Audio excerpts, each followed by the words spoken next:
தீர்க்க தரிசனமே சொல்ல விடலை, அங்கேயே நிறுத்திட்டார் ஆண்டவர், வாயை திறக்காதேன்ட்டார். இப்போ கொஞ்சம் பரவாயில்ல, 95% தீர்க்கதரிசிகள் கொஞ்சம் மாறி இருக்காங்க. எல்லாம் தீர்க்க தரிசன செய்தி கொடுக்கறதில்ல, வாக்குத்தத்த செய்திக்கு போயிட்டாங்க. ஏன்னா இவங்க என்ன சொல்கிறாங்களோ ஆண்டவர் வெயிட் பண்ணிகிட்டே இருக்கிறார். நீ சொல்லு, நான் மாத்திரனா இல்லையான்னு மட்டும் நீ பாரு அப்படிங்கிற இடத்துக்கு ஆண்டவர் வந்துட்டார். நீ சொல்ல அப்படின்னு அவன் சொன்ன உடனே மறுநாளே காட்டி கொடுத்துறாரு, இது இல்லைன்னுறாரு. அதனால தான் சொல்கிறேன், உங்கள் தீர்க்கதரிசிகள் என்ன சொல்லுவாங்க ஏது சொல்லுவாங்கன்றதெல்லாம் முதல்ல நிறுத்திட்டு இப்பவும் சொல்கிறேன், தீர்க்க தரிசனத்தை நீங்கள் தேட வேண்டியதில்லை, தீர்க்க தரிசனம் உங்களை தேடி வரும். பஞ்சம், உணவு பஞ்சத்தில் மிக முக்கியமாக 2021 லாஸ்ட்லேருந்து உணவு பஞ்சம் உலகம் முழுக்க ஸ்டார்ட் ஆகிடுச்சு. ஸ்டார்ட் ஆனது மட்டுமல்ல, அதற்கான அடையாளங்கள் உலகம் எங்கும் ஒன்று ஒன்றா தெரிய ஆரம்பிச்சிச்சு. 2022 இது பாருங்க, 2022 ஸ்ரீலங்கா உணவு பஞ்சத்தில் விழுந்துச்சு. உணவு பஞ்சத்தில் 2021 சொல்லிட்டு இருக்கிறோம். அதுக்கு முன்னாடி மடகாஸ்கர், ஹைத்தி போன்ற தீவுகள்லாம் உணவு பஞ்சத்தில் விழுந்துருச்சு. அதை ஐநா அனௌன்ஸ் பண்ணிட்டாங்க. ஆனால் நமக்கு அதெல்லாம் தெரியாது, பெருசாக தெரியாது. ஹைத்தினா தெரியாது எங்கே இருக்குதோ, அல்லது மடகாஸ்கர்னா அது எங்கே இருக்குதோ தெரியாது நம்ம சொல்லுவோம்ல. நமக்கு தெரிஞ்ச ஊர். 2022 மேலே ஸ்ரீலங்கா மிகப்பெரிய உணவு பஞ்சத்தில் விழுந்துச்சு. இன்னும் அது அதே விலைவாசியில் தான் இருக்கு. மிகப்பெரிய அளவில் பாதிப்பில் ஸ்ரீலங்கா இருக்கு. அதுக்கப்புறம் ஒவ்வொரு நாடாக பாதிக்கப்பட்டுச்சு. ஆப்கானிஸ்தான், பாகிஸ்தான், அப்படியே ஆரம்பிச்சு ஐரோப்பா முழுக்க, அதையும் தாண்டி அமெரிக்கா வரைக்கும். இன்னைக்கும் ஏழை நாடுகள் லிஸ்ட்ல அமெரிக்கா இருக்கு. உணவு பஞ்சம் உள்ள லிஸ்ட்ல அமெரிக்கா இருக்குது. பணக்கார நாடுகள் லிஸ்ட்ல நம்பர் 1ல இருந்து அமெரிக்கா போயிருச்சு. எத்தனாவது இடத்துல இருக்கு தெரியுமா? இப்ப 10வது இடத்துல இருக்கு. வல்லரசு இடத்த விட்டுச்சு, பஞ்சத்துக்கு போயிருச்சு. அதிகப்படியான ஜனங்கள் ரோட்ல தூங்குற நாடுகள்ல ஒன்று அமெரிக்கா. வீடு இல்லை ஜனங்களுக்கு, அந்த அளவுக்கு அமெரிக்கா பாதிக்கப்பட்டுச்சு. இப்படி ஒரு மிகப்பெரியதான உணவு பஞ்சம் உலகம் முழுக்க போய்கிட்டே இருந்துச்சு. இந்த காலகட்டத்தில் தான் அந்த 6வது வசனம் மிக துல்லியமாய் நிறைவேற தொடங்குச்சு. ஆண்டவர் 1900 வருஷத்துக்கு முன்னாடி சொன்னது, ஒரு பணத்திற்கு ஒரு படி கோதுமை என்றும், ஒரு பணத்துக்கு 3 படி வார் கோதுமை என்றும் அப்படின்னு சொன்னார். கரெக்டா கர்த்தர் சொன்னபடி 2023 ஸ்டார்டிங்ல இந்த தீர்க்க தரிசன வசனம் நிறைவேறுச்சு. கடுமையான உணவு பஞ்சம் நிலவி வரும். சவுண்ட் அவ்வளவுதான் வருமா? பாகிஸ்தானில் கடுமையான உணவு பஞ்சம் நிலவி வரும் நிலையில் கோதுமை மாவு வாங்க முயன்ற போது கூட்ட நெரிசலில் சிக்கி 4 பேர் உயிரிழந்த சம்பவம் அதிர்ச்சியை ஏற்படுத்தியுள்ளது. பாகிஸ்தானின் பொருளாதார நெருக்கடியால் அத்தியாவசிய பொருட்களின் விலைகள் விண்ணை தொட்டுள்ளன. குறிப்பாக பாகிஸ்தான் மக்கள் உணவின் முக்கிய அங்கமான கோதுமைக்கு கடுமையான தட்டுப்பாடு ஏற்பட்டுள்ளது. 1 கிலோ கோதுமை மாவு 1500 ரூபாய் வரை விற்கப்படுகிறது. எவ்வளவுக்கு? இது 2023 ரிப்போர்ட். இதே காலகட்டத்தில் ஸ்ரீலங்காவில் இதை விட 2 மடங்கு, பர்மாவில் இதை விட 4 மடங்கு. எல்லா பக்கமும் இது ஒரு சாம்பிள் கோதுமை மாவு. பைபிளும் சாம்பிளாக இதை தான் கொடுது, கோதுமையை தான் சொல்லுது. பைபிள் சொன்னது 1900 வருஷத்துக்கு முன்னாடி. இப்போ நடக்கிறது நம்ம காலத்தில் 2023 இது நடந்தது. இப்போ நம்ம 2024 இருக்கிறோம். ஆண்டவர் சொன்னபடியே கொஞ்சம் கொஞ்சமாக உலகத்தினுடைய உணவு பஞ்சம் இன்னைக்கு உச்ச லெவலுக்கு போயிருக்கு. இந்த கோதுமை பஞ்சம் வர்றதுக்கான இம்பார்ட்டண்ட்டான ஒரு ட்விஸ்ட் நடந்துச்சு உலகத்தில். என்னன்னு கேட்டிங்கன்னா, 2021 லாஸ்ட்டில் ரஷ்யா உக்ரைன் பிரச்சனை ஸ்டார்ட் ஆகிடுச்சு. உலகத்திலேயே அதிகமாக கோதுமை தயாரிக்கிற நாடில் நம்பர் 1 and 2ல் ரஷ்யாவும் உக்ரைனும் இருக்குது. ஸோ உக்ரைன் கோதுமை உற்பத்தி இல்லாமல் இருக்குது குண்டு போட்டதுனால. ரஷ்யா கோதுமை ஏற்றுமதியை நிறுத்திடுச்சு. ஏன்னா மற்ற நாடுகளுக்கு நான் தரமாட்டேன்னு சொல்லிடுச்சு. இப்போ கோதுமை உற்பத்தி 3வது பெரிய நாடு இந்தியா. இந்தியாவும் சொல்லிருச்சு, நாங்கள் என்ன செய்ய போறதில்ல, எங்களுக்கே பத்தாது, நாங்களும் ஏற்றுமதி பண்ண போறதில்லைன்னு சொல்லிருச்சு. இன்னைக்கும் கோதுமை இந்தியாவில் ஏற்றுமதி தடை செய்யப்பட்ட பொருட்களில் ஒன்றாக இருக்கிறது. ஸோ இப்போ கோதுமை தட்டுப்பாடு உலகம் முழுக்க. இது சாம்பிள் தான், எல்லா பொருளும் அப்படிதான், விலைவாசி உச்சத்தில் இருக்கு. இன்னும் போக போக போக உலகமானது மிகப்பெரிய பஞ்சத்தை சந்திக்க போகுது. இப்போ இந்த கொரோனா வரப்போது, ஒரு கொள்ளை நோய் வரப்போது, டிசீஸ் எக்ஸ் வரப்போதுன்னு யூஎன்ல WHO வழியா வச்சு சொன்னாங்கல்ல. இப்போ அவங்க என்ன அனௌன்ஸ் பண்ணிருக்காங்கன்னு பாருங்க. இது அவங்க அனௌன்ஸ் பண்ணது.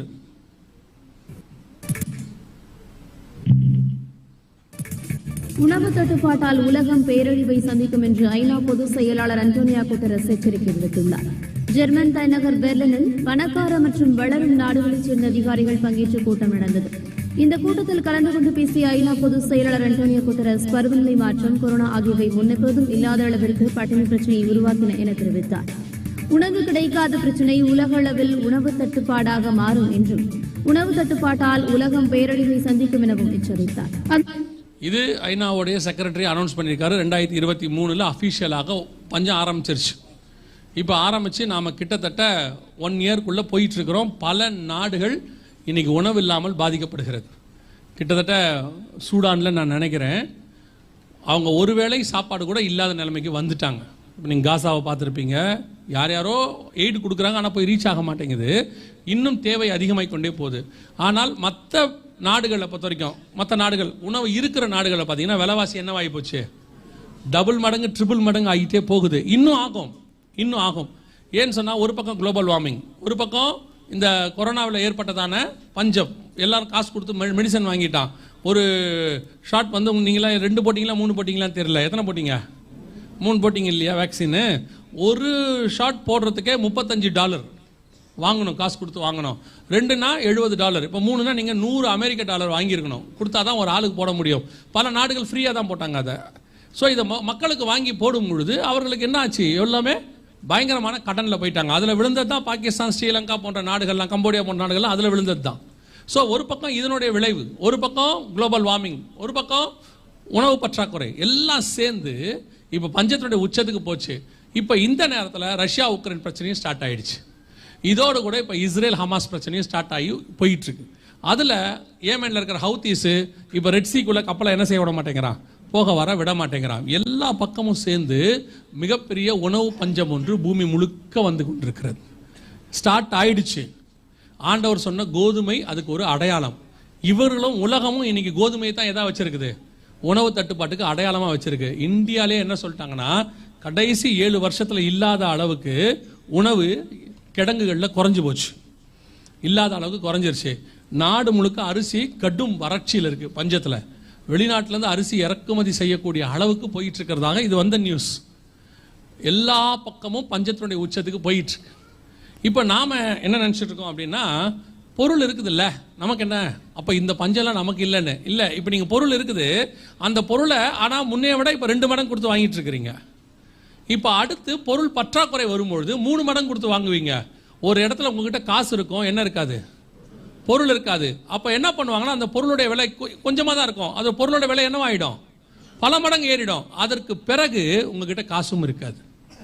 பஞ்சம் மிகப்பெரிய அளவில் உலகளாவிய பஞ்சமாக போயிட்டு இருக்குது. எல்லா நாட்டின் பக்கமும் இது நடைபெற்று கொண்டுதான் இருக்கிறது. நாம தான் இதை பற்றி கொஞ்சம் கூட என்ன செய்ய மாட்டேங்கிறோம், தெரிய மாட்டேங்குது நமக்கு. ஆண்டவர் சொன்ன இடத்துக்கு நம்ம வந்துட்டோம். 1900 வருஷத்துக்கு முன்னாடி அதில் எவ்வளோ அழகாக ஆண்டவர் சொல்றார் பாருங்க. ஒரு பணத்திற்கு 1 படி கோதுமை என்றும், ஒரு பணத்திற்கு 3 படி வார் கோதுமை என்றும், எண்ணெயையும் திராட்சை ரசத்தையும் சேதப்படுத்தாதே என்று 4 ஜீவன்கள் மத்தியிலிருந்து உண்டான சத்தத்தை கேட்டேன். எண்ணெயும் திராட்சை ரசமும் சேதப்படக்கூடாதான். இன்னைக்கு உலகத்தின் பொருளாதாரத்தை இவ்வளவு பஞ்சத்துக்கு நடுவிலையும் காப்பாற்றிக்கிட்டு இருக்கிறது நம்பர் 1 பொருள் என்ன நினைக்கிறீங்க? எண்ணெய் தான் காப்பாற்றிக்கிட்டு இருக்குது. ஆயில், க்ரூட் ஆயில், கச்சா எண்ணெய் தான் காப்பாற்றிட்டு இருக்குது. உங்களுக்கு தெரியுமா, கச்சா எண்ணெய் பூமி கடியில் இருக்குதுன்றதை கண்டுபிடிச்சதே 1857 தான். கலிஃபோர்னியாவில் அமெரிக்கா ஃபர்ஸ்ட் கண்டுபிடிச்சிச்சு. அதற்கு பிறகு இப்போ உலகத்திலே நம்பர் 1ல இருக்கு சவுதி அரேபியா. இவங்க 1940ஸ்க்கு பிறகு, செகண்ட் வேர்ல்டு வாருக்கு பிறகு தான் இவங்க எடுத்தாங்க. அதற்கு பிறகு தான் மற்ற நாடுகள் எல்லாம் ஆரம்பிச்சிச்சு. இது எல்லாமே 19th செஞ்சுரியில் நடந்துச்சு. ஆனால் 1900 வருஷத்துக்கு முன்னாடி பைபிள் சொல்லுது, எண்ணெய் சேதப்படாமல் இருக்கும். கோதுமை சேதப்படும் போது எது சேதப்படாது, எண்ணெய் சேதப்படாது. நம் கண்களுக்கு முன்பாக துல்லியமாய் தீர்க்க தரிசனம் நடக்குது. ஒரு பக்கம் பஞ்சம், உணவு பஞ்சம் போயிட்டே இருக்கு, இன்னொரு பக்கம் எண்ணெய் வர்த்திக்க பண்ணிக்கொண்டே இருக்கிறது. இன்னும் சொல்றாங்க எண்ணெய் நிறைய இருக்குது, இன்னும் வரும், இன்னும் 100 வருஷத்துக்கு வரும், 200 வருஷத்துக்கு சொல்றாங்க. எண்ணெய் சேதப்படாமல் இருக்கிறது. இன்னொரு பக்கம் திராட்சை ரசம், அதை பத்தி உங்களுக்கு சொல்லவே வேண்டாம். ஒயின் பத்தி உங்களுக்கு சொல்ல வேண்டாம். உலகமே பல நாடு அதில் தான் வாழ்ந்துட்டே இருக்கு. அப்ப கர்த்தர் சொன்ன துல்லியமான தீர்க்க தரிசனம் 3வது முத்திரை நம் கண்களுக்கு முன்பாக போகுது. இப்ப அது உச்ச நிலையை அடையும். வாங்குவதற்கு காசு இருக்கும், பொருள் இருக்காது. சிலருக்கு பொருள் இருக்கும், வாங்குவதற்கு அந்த அளவுக்கு காசு இருக்காது. 3 மடங்கு 4 மடங்கு 5 மடங்கு விலைவாசி ஏறப்போகுது. எல்லா பக்கமும் நடக்க போகுது. 2025 எப்படி இருக்கும் அப்படின்னு நீங்க எப்படி ஒரு ஆளுக்கு ஒரு தீர்க்கதரிசி வச்சிருப்பீங்க தானே, வீட்டுக்கு ஒரு தீர்க்கதரிசி பிடிச்சி வச்சிருப்பீங்க தானே. தமிழர்கள் மாதிரி தீர்க்கதரிசிகளை செலக்ட் பண்ணி வச்சிருக்கிறவங்க உலகத்திலே யாரும் இல்லை. அதுவும் நான் எப்பவும் சொல்லுவேன், தமிழ்நாடு ஒரு ஆசீர்வாதமான மாவட்டம். ஏன்னு கேட்டிங்கன்னா, சென்னையில் ஆரம்பித்து கன்னியாகுமரி வரைக்கும் எப்படி ஒரு 5000 தீர்க்கதரிசி இருப்பாங்க. தட்டிக்கு விழுந்த தீர்க்கதரிசி தான் எல்லா ரேஞ்சிலையும் இருக்கும். 50 ரூபாயிலேருந்து 5000 வரைக்கும் வந்து பார்க்குற தீர்க்கதரிசியும் இருக்குது, போய் பார்க்குற தீர்க்கதரிசியும் இருக்குது. இப்போ நீங்கள் கேட்டிங்கன்னா கொரியர் கூட அனுப்பி விட்ருவாங்க, டோர் டெலிவரி. எல்லாத்துக்கும் காரணம் நீங்கள் தான். இந்த தீர்க்கதரிசியை பிடிச்சி வச்சுக்கிட்டு அடுத்த வருஷம் என்ன நடக்கும், ஆண்டவர் என்ன சொல்கிறாரு, அவர் சொல்கிறாரு ஜப்பானில் பூகம்பம் வரணும். ஜப்பானில் பூகம்பம் வரும்னு நாகர்கோயிலில் சொல்லி என்ன பிரயோஜனம்? என்ன பண்ண போகிறீங்க? இப்போ நீங்கள் எல்லாம் ஜப்பானுக்கு மிஷினரியாக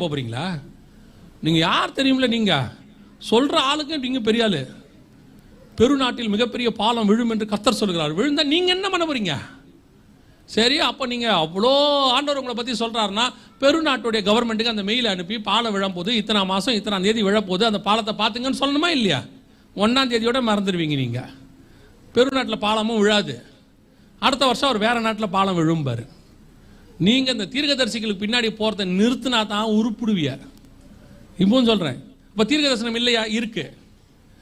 தீர்க்கதரிசியிலே பெஸ்ட் தீர்க்கதரிசி உங்களுக்குள்ள இருக்கிற பரிசுத்த ஆவியானவர் தான். அவரை குறித்து வரும் காரியங்களை குறித்து சொல்லுவார்னு வேதம் சொல்லுது. அவரை யூஸ் பண்ணவே மாட்டீங்க, அவரை பேசவே விட மாட்டேங்கிறீங்க. அப்படியே அவர் பேச ஆரம்பிச்சாலும் நீங்க வாயை மூடுங்கன்னு அவரை. அதையும் தாண்டி நீங்க சபைக்கு வாங்க, இங்கிருந்து ஆவியானவர் பேச வல்லமை உள்ளவர். அதை எல்லாத்த விட இந்த பெஸ்ட் தீர்க்க தரிசன புஸ்தகம் உங்க கையில் இருக்கிற பரிசுத்த வேதாகமம். இதை திறக்கவே மாட்டீங்க, இதை படிக்கிறதே இல்லை. அப்படியே மிஞ்சி போச்சுன்னா 23ஆம் சங்கீதத்தை குடும்பமே உட்காந்து கும்பலா வாசி முடிச்சிடுறிய. கர்த்தரின் மேய்ப்பராய் இருக்கிறார்னு மேஞ்சி 25 வருஷமா மேஞ்சி முடிச்சாச்சு. வேற வசனத்தை வாசிக்கவும் மாட்டேங்கிறீங்க. ஆண்டவர் என்ன சொல்ல வச்சிருக்கிறாரு கேட்டு பாருங்க. இந்த பின்னாடி இருக்கிற தீர்க்கதரிசி மேஜர் மைனர்னு சொல்லுவீங்க நீங்களா. மேஜர் தீர்க்கதரிசி, மைனர் ப்ராஃபட்ஸ்னு சொல்லுவாங்க. இந்த மைனர் ப்ராஃபட்ஸை வரிசையா சொல்லுங்க வராது. நமக்கு தெரிஞ்சது 4 தான். ஏசாயா, எரேமியா, எசேக்கியேல், தானியேல். அதுக்கப்புறம் ஓசியா வருமா, யோனா வருமா, அப்படி போயிடுவோம். அவ்வளோதான், நமக்கு வராது. நமக்கு தெரிஞ்சது புதிய ஏற்பாட்டில் 4 சுவிசேஷம், அதுக்கப்புறம் அப்போஸ்தலர் நடபடிகள், அப்புறம் பவுல் இந்த சபைகளுக்கு எழுதியிருக்கிறாப்புல. எந்த சபை? எபேசியருக்கு அப்புறம் பிலிப்பியரா, பிலிப்பியருக்கு அப்புறம் எபேசியரா, அதுவுமே வராது. நம்மளை பொறுத்த வரைக்கும் பைபிளை திறக்கிறதும் இல்லை, ஜெபம் பண்ணுறதும் இல்லை. தீர்க்கதரிசின்னு ஆளை பிடிச்சி வச்சுக்கிறது இல்லையா? விசா போட்டு பாஸ்டருக்கே தெரியாமல் வீட்டுக்கு கூப்பிட்டு வந்துடுறது. அவருக்கு ஒரு பரதா போட்டு ஏர்போர்ட்லேருந்து கூப்பிட்டு போயிடறான், வெளியே தெரிஞ்ச பிரச்சனையாகிற போதுன்ட்டு. கூப்பிட்டு போய் அவர் பாதத்தில் உட்காந்து அவர்கிட்ட கேட்கறது. அவர் கண்ணை மூடி சுருக்கி உருட்டிலாம் சொல்றாரு, இந்த வருஷம் உங்களுக்கு அப்படிதான் இருக்கும் போங்க.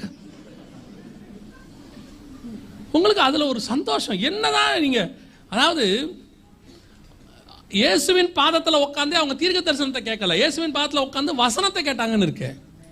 எடுபடாத நல்ல பங்கை தெரிந்து கொண்டார்கள்னு இருக்கு. நீங்க ஊழியக்காரன் வந்தாலே அவர் வாயின் வார்த்தை வாயிலிருந்து ஏதாவது கிடைக்குமா? ஏதாவது ஒண்ணு. நெடுநாளாய் நீ ஜெபித்துக் கொண்டிருக்கிறாய், உன் வேண்டுதலை கர்த்தர் கேட்டார். சகோதரி, இந்த வருஷம் அது நடக்கும். அந்த அம்மா 3 வருஷமா மாமியார் போகணும்னு ஜெபம் பண்ணிட்டு இருக்குது. அதுவும் ஜெபம் பண்ணி பார்க்குது.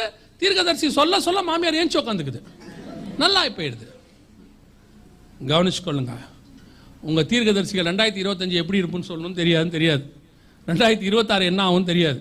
ஆனால் 2025 இதை விட மோசமான பஞ்சகாலம் ஒன்று வருகிறது. 2018-19 இந்த காரியங்களை சொல்லி இப்படி ஒரு கொள்ளை நோய் வரப்போகுதுன்னு நீங்கள் யாருமே நம்பலை. 2020 சில்வர் ஆண்டு, கோல்டு ஆண்டு, அந்த ஆண்டு இந்த ஆண்டுன்னு மார்ச் மாதமே லாக்டவுன் போட்டு விட்டான். அப்புறம் கொஞ்சம் ஏமாந்து அதுக்கப்புறம் நடுவில் கொஞ்சம் பேர் சொன்னான் எல்லாம் மாறப்போகிறது, இன்னும் 3 மாதம் எல்லாம் ஆண்டவர் 2 திருப்பி தருவார். 2021 ஜனவரியில் 1 லாக்டவுன். தீர்க்க தரிசனமே சொல்ல விடல, அங்கேயே நிறுத்திட்டார் ஆண்டவர். வாயை திறக்காதேன்ட்டார். இப்போ கொஞ்சம் பரவாயில்ல, 95% தீர்க்கதரிசிகள் கொஞ்சம் மாறி இருக்காங்க. எல்லாம் தீர்க்க தரிசன செய்தி கொடுக்கறதில்ல, வாக்குத்தத்த செய்திக்கு போயிட்டாங்க. ஏன்னா இவங்க என்ன சொல்றாங்களோ ஆண்டவர் வெயிட் பண்ணிட்டே இருக்கிறார். நீ சொல்லு, நான் மாத்திரனா இல்லையான்னு மட்டும் நீ பாரு அப்படிங்கிற இடத்துக்கு ஆண்டவர் வந்துட்டார். நீ சொல்ல அப்படின்னு அவன் சொன்ன உடனே மறுநாளே காட்டி கொடுத்துறாரு, இது இல்லைன்னு. அதனால தான் சொல்றேன், உங்க தீர்க்கதரிசிகள் என்ன சொல்லுவாங்க, ஏது சொல்லுவாங்கன்றதெல்லாம் முதல்ல நிறுத்திட்டு இப்போ சொல்றேன், தீர்க்க தரிசனத்தை நீங்கள் தேட வேண்டியதில்லை, தீர்க்க தரிசனம் உங்களை தேடி வரும். ஆகாப்புக்கு தீர்க்க தரிசனம் வேணும்னா எலியாவை கர்த்தர் அனுப்புவார். நீ போ, உனக்கு அங்க தீர்க்க தரிசனம் சொல்லப்படும். ஆண்டவர் சொல்ல, நீ எழுந்து சாரிபாட் விதவின் வீட்டுக்கு போ, உனக்கு அங்கே ஆயத்தப்பட்டு இருக்கும். அந்த தேவனை ஆராதிக்கிறோம். நீங்க யாரை பார்த்தாலும் அந்த ஆள் ஊழியக்காரனானும் தெரிய மாட்டேங்குது, அவன் ரட்சிக்கப்பட்டிருக்கானா கூட தெரிய மாட்டேங்குது, எத்தனை வருஷம் ஊழியத்தில் இருக்கானும் தெரிய மாட்டேங்குது. கையில பைபிளை எடுத்துட்டு வந்த உடனே கூப்பிட்டு உட்கார வச்சு அத்தனை பேரும் பாஸ்டர் வேற. இப்ப தயவு செய்து மனம் திரும்புங்க. நீங்க மனம் திரும்பாம நீங்களும் கெட்டு